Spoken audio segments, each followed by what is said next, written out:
I'm Henny B, and welcome to the World War I Stories podcast, where history comes alive through the voices of those who lived it. Some scenes in these stories may be too graphic for sensitive listeners, so listener discretion is advised.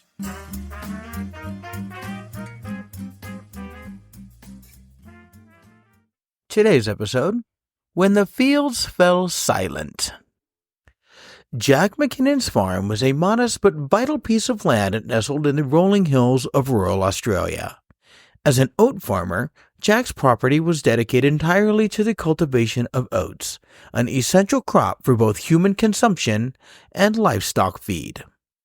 At the heart of the farm stood the McKinnon homestead, a sturdy wooden house that Jack and Martha had built together. The house was surrounded by a small garden where Martha grew vegetables and herbs for their own use, adding a touch of green and life to their home. Jack's farm comprised two main fields, one on each side of a narrow, meandering stream that cut through the property. The stream was a picturesque feature, its clear waters glistening in the sunlight as it wound its way through the fields. The field closest to the homestead was expansive, its soil rich and dark, perfect for growing oats.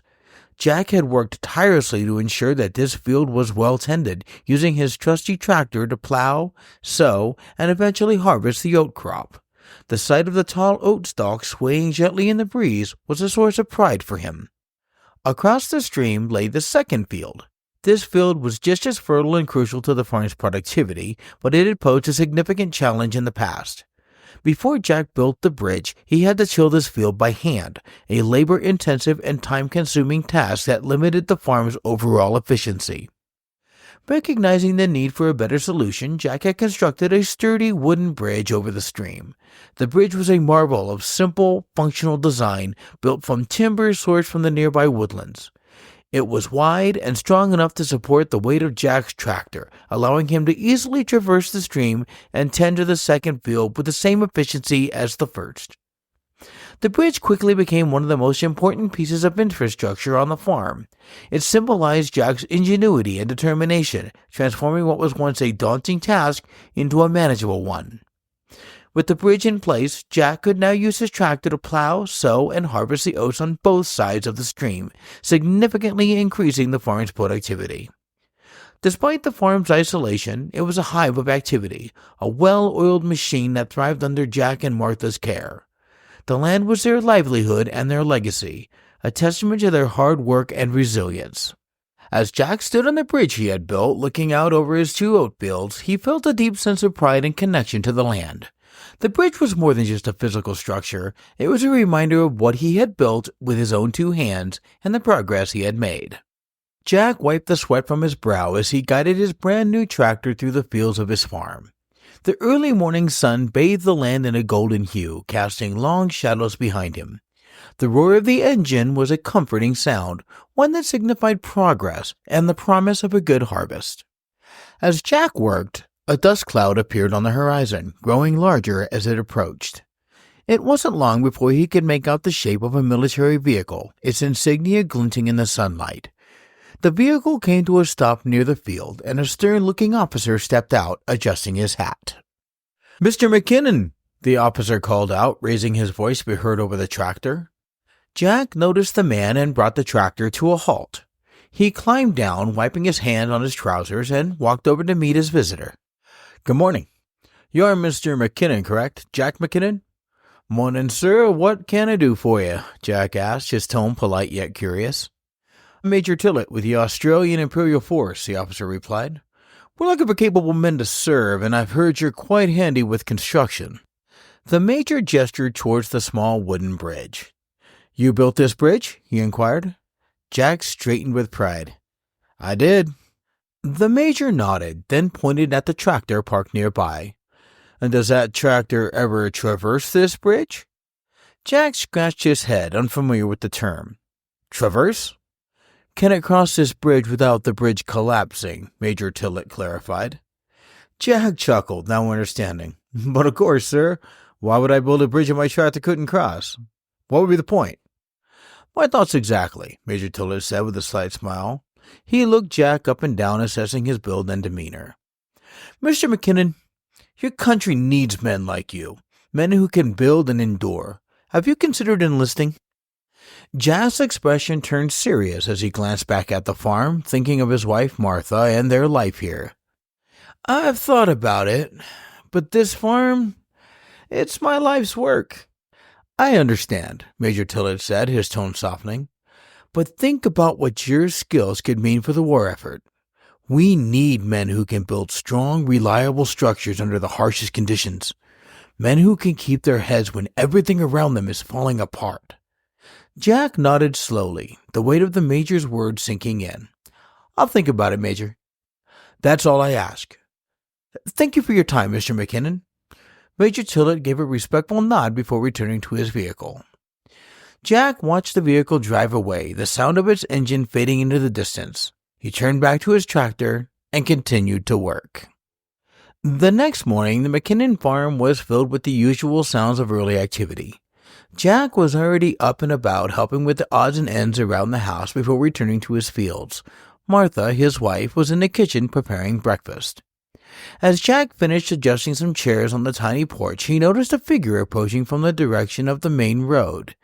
It was the local postman, Mr. Collins, who was huffing and puffing slightly as he hurried up the path. Morning, Mr. Collins, Jack greeted him. What brings you out here so early? Morning, Jack, Mr. Collins replied, catching his breath. I got a special delivery for you. Came late yesterday. Mark urgent. Jack took the envelope, noticing the official stamp of the British government on the front. He felt a knot form in his stomach as he opened it and read the contents. It was a conscription notice, ordering him to report for military service immediately. Martha appeared at the doorway, wiping her hands on her apron. What is it, Jack? She asked, sensing his unease. Jack handed her the notice, his face serious. It's from the British government. They've conscripted me. Martha's eyes widened as she read the notice. But you were just talking to that major yesterday. You said you'd think about it. I know, Jack said, his voice heavy. But it seems the decision's been made for me. They stood in silence for a moment, the weight of the situation settling over them. Jack looked out over the fields, the place he had worked so hard to maintain, and thought about the uncertain future that now lay ahead. Martha took his hand, squeezing it gently. We'll manage, she said firmly. You do what you have to do, I'll take care of things here. Jack nodded, grateful for her strength. I'll write you as often as I can, he promised. Jack McKinnon stepped off the transport truck, his boots sinking into the muddy ground of the makeshift camp in Belgium. The air was thick with the smell of damp earth and smoke, a stark contrast to the fresh, open air of his farm back in Australia. He adjusted his kit bag on his shoulder and joined the line of soldiers waiting to be processed. McKinnon! Jack! Called out an officer, checking names off of a list. Jack stepped forward and saluted. Yes, sir, Jack replied, trying to keep the wariness out of his voice. The officer, a grizzled man with a stern expression, looked him up and down. You're the farmer, right? From New South Wales. That's right, sir. Oat farmer, Jack confirmed. The officer nodded and made a note on his clipboard. Well, McKinnon, your experience with the land is going to come in handy. You've been assigned to the Australian Tunneling Company. It's dangerous work, but it's crucial to our efforts here. Jack's heart sank a little. He had no idea what the tunneling company did, but it didn't sound fun. Understood, sir, Jack said, his voice steady. The officer handed him a slip of paper with his assignment details. Report to Sergeant Thompson over there. He'll get you squared away. Jack nodded and made his way through the camp to where a group of men were gathered around a large map spread out on a makeshift table. Sergeant Thompson, a wiry man with sharp eyes, looked up as Jack approached. McKinnon? Thompson asked, eyeing him critically. Yes, Sergeant, Jack replied, handing over his assignment slip. Thompson glanced at the paper and then back at Jack. Welcome to the tunnelers. We got a lot of work to do and not much time to do it. You'll be working with us to dig a tunnel under the German lines. We'll need to shore up the tunnels as we go, so your experience with structures will be useful. Jack felt a glimmer of hope at Thompson's words. I built a bridge on my farm, he said, made it strong enough to hold my tractor. Thompson nodded, a hint of a smile on his face. Good. We'll need that kind of know-how down there. The tunnels can be treacherous and we can't afford any cave-ins. You'll be working with a team to reinforce the tunnels as we dig. Follow me and I'll introduce you to the rest of the lads. Jack followed Thompson through the camp, taking in the sights and sounds of the bustling war effort. Men were moving supplies, repairing equipment, and preparing for the next push. It was a far cry from the quiet life on his farm, but he could see the same determination and grit in the faces around him. Thompson led him to a group of men, all covered in dirt and grime, but with a camaraderie that was unmistakable. Lads, this is McKinnon. He is a farmer, and he'll be working with us on the tunnels. Make him feel welcome. The men nodded and greeted Jack with a mix of curiosity and acceptance. One of them, a burly man named Carter, clapped Jack on the shoulder. Welcome to the mole squad, mate. It's dirty work, but we get the job done. Jack smiled, feeling a sensible longing despite the circumstances. Thanks, Carter. Let's get to it. Jack McKinnon had heard stories about the trenches, but nothing could have prepared him for seeing them firsthand. As he followed Sergeant Thompson through the camp and towards the front lines, the landscape began to change. The once fertile fields of Belgium were now a desolate, scarred wasteland, crisscrossed with deep, muddy trenches. The first thing that struck Jack was the sheer scale of the trench system. It stretched as far as the eye could see, a labyrinth of narrow, muddy pathways reinforced with wooden planks and sandbags. Barbed wire and makeshift barricades lined the edges, providing a grim reminder of the constant danger that lurked just beyond. The noise was overwhelming. The distant rumble of artillery echoed through the air, punctuated by the occasional deafening boom of a shell landing nearby. Machine gun fire crackled intermittently, and the sharp cracks of rifle shots could be heard from both sides of the front. It was a cacophony of war, a relentless background noise that seemed to seep into Jack's very bones. As Jack descended into the trench, the sounds became more muffled, but no less intimidating. The walls of the trench were high and claustrophobic, offering a false sense of security. The air was thick with the smell of damp earth, sweat, and the acrid tang of gunpowder.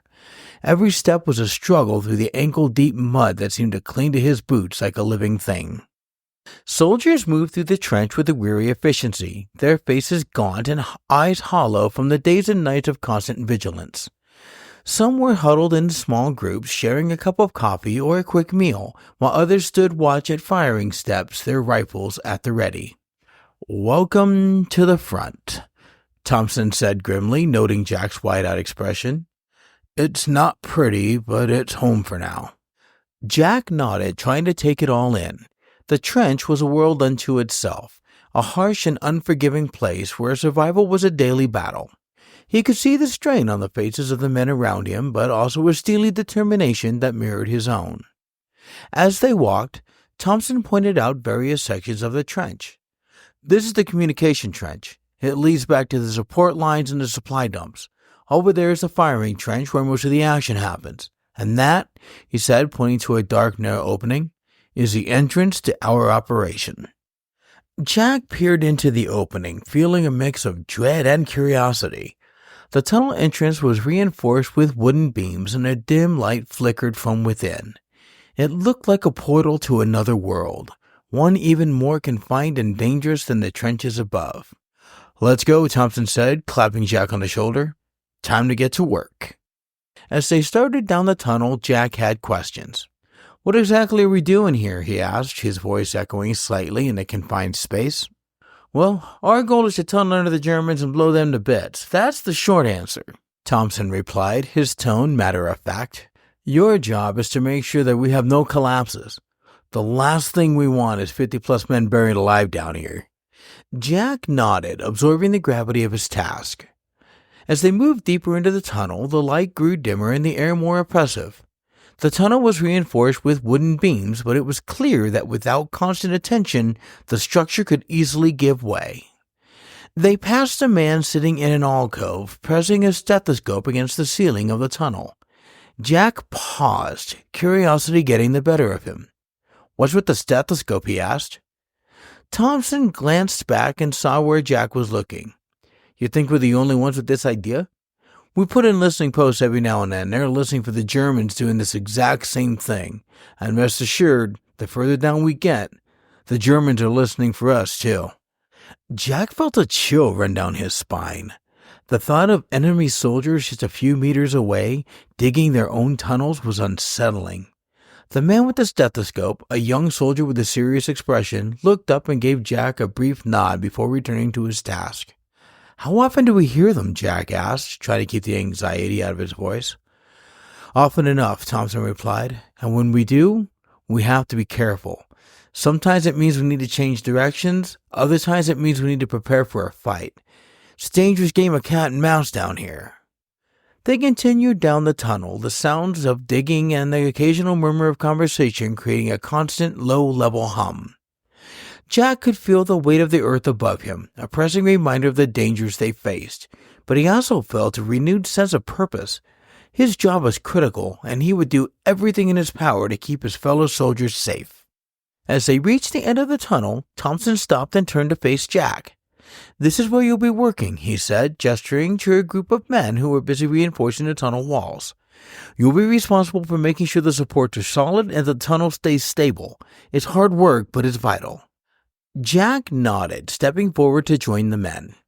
They quietly greeted him with a mix of curiosity and respect, recognizing a new member of their tight-knit team.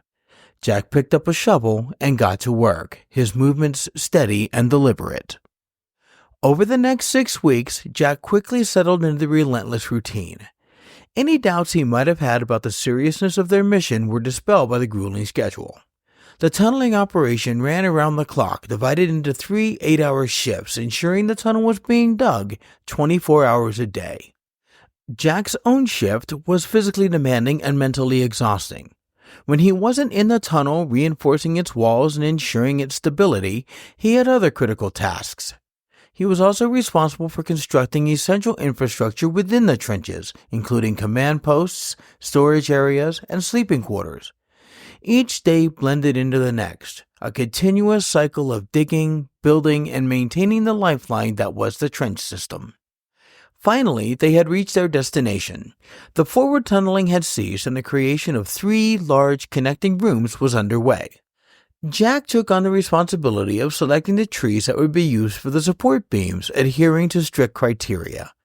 Each tree was to be cut into beams 10 feet long, 10 inches thick, and 12 inches wide. He was determined to make the large rooms, referred to as camouflages or mine chambers, as stable as possible. It took another 4 weeks of round-the-clock work to finish the camouflages. This part of the operation was more dangerous than any other before it. They were now directly under the enemy lines. Any sudden loud noise would mean their discovery, and most likely their deaths. Thompson came to check on the progress. He brought sandwiches for the men. He and Jack sat together in a corner of one of the camouflages, talking quietly. "Almost ready to bring in the explosives?" Thompson asked. "We are. I think we can commence placing them tomorrow morning." "That's good. We have a week, then Command wants to initiate the plan." "What exactly is the plan?" Jack asked. "Simple, really. We go over the top, draw the Germans to their firing trench. After about 30 seconds, we detonate and take the German position," Thompson explained. "You cannot be serious," Jack asked him. "They are. Why?" "Every man you send over the top will die in the blast, if not from the blast itself, but from the crap flying all over the place." Jack was astonished that this was the plan. "I guess that's a risk Command is willing to take." Thompson seemed way too nonchalant for Jack's taste. "This is bad. This is very bad," Jack replied. That night, Jack lay awake thinking about the fate of the men around him. He knew that all the Command had to do was detonate the camouflages under the German trenches, wait for the smoke to clear, then send the men over to secure the position. If they did it fast enough, the German army would be too stunned and damaged to even respond. Sending their men over before the detonation was mere suicide, but he was not in charge. He knew that. He was finally able to rest after he had convinced himself that Command must know something that he didn't. But as the preparations neared completion, Jack grew increasingly concerned about the timing of the assault. He approached the commanding officers with a grave expression, his worry evident. "Sir," Jack began, "I need to adjust the timing of our attack. If our troops go over the top immediately before the mines are detonated, there's a significant risk of casualties from debris and shrapnel." The commanding officer, a stern man with years of battle-hardened experience, looked at Jack impatiently. "Get to the point, man." Jack took a deep breath, his voice firm but respectful. "Sir, Do you know what happens to the rocks, the wood, the helmets, the guns when we detonate those mines? They become projectiles, and those projectiles aren't going to give a damn what uniform one's wearing. They will obliterate everything in their path. Sending men over the top just before the detonation would be beyond stupid, sir." The commanding officer's eyes narrowed as he listened to Jack, the tension palpable in the air. Silence followed, the weight of Jack's words hanging heavily. "Do you have an alternative suggestion, soldier?" the officer finally asked, his tone icy. "Yes, sir," Jack replied without hesitation. "We should detonate the camouflage first, wait for the smoke and debris to settle, and then we send our men over. The Germans will be disoriented, their defenses weakened. We'll have a better chance of taking the position with minimal casualties." The officer considered Jack's proposal, his expression unreadable. After what felt like an eternity, he nodded slowly. "Very well, McKinnon. I'll take your concerns into account, but know this. The decision rests with command, and we'll follow the orders to the letter." "Understood, sir," Jack said, saluting crisply before turning to leave. As he walked away, he couldn't shake the feeling of dread that clung to him. He had done what he could, but the outcome was still uncertain. The next morning, Jack looked on as a team placed explosives with meticulous care. Every movement was deliberate, every action precise. The weight of their task pressed heavily on their shoulders, but they worked with quiet determination. Despite Jack's impassioned warning, the decision was made to proceed as planned. The day of the assault arrived, and Jack's apprehension grew into a palpable fear. Whistles blared throughout their lines as Jack watched helplessly from the now sealed tunnel entrance, sealed to contain the blast and keep it from causing damage to the trench system. From his crouched position near the detonator, he watched as men poured out of the trench and into no man's land. He heard the yells from the German lines, the crack of the machine gun fire, and the cries of his comrades as they were hit. The cacophony was intense. 30 seconds later, Jack gave the signal to the explosives team and they slammed down the plunger on the detonator. The earth rocked around him. The percussion was violent and fierce.